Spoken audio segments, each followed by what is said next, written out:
யாவர்க்குமாம் இறைவர்க்கொரு பச்சிலை, யாவர்க்குமாம் பசுவிற்கு ஒரு வாய் உரை, யாவர்க்குமாம் உண்ணும்போது ஒரு கைப்பிடி, யாவர்க்குமாம் உரைக்கும்போது இன்னுரைதானே.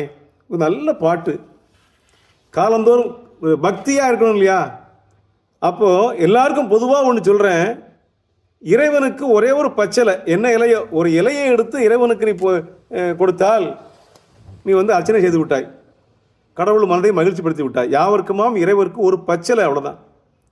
யாவர்க்குமாம் பசுவிற்கு ஒரு வாய் உரை, அது செய்ய முடியலையா? இறைவனுக்கு பச்சிலை கொடுக்க முடியலையா? பசுமாட்டுக்கு உரைனா உணவு, ஒரு வாய் உணவு கொடு. பசுமாட்டுக்கு ஒரு வாய் உணவு கொடுத்தாலே அது ஒரு பக்தி. அது முடியலையா?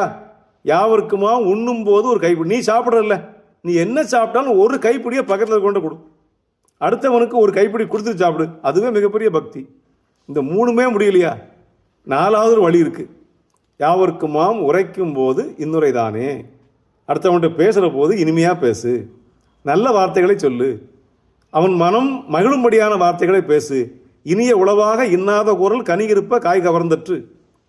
பேசும்போதெல்லாம் இன்னாத பேசாத, இனியவை பேசு. இனியவை கூறுதலே ஒரு வகை பக்தி.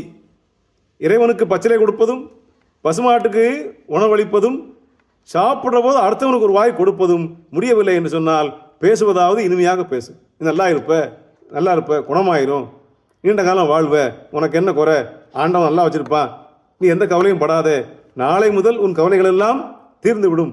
இது போன்ற வார்த்தைகளை பேச பழகுங்கள். நாடு நல்லா இருக்கும், சுபிட்சம் பெறும் என்று பேசுங்கள். இனிய உரை, இனிமையாக பேசுவதே மிகப்பெரிய அறம்.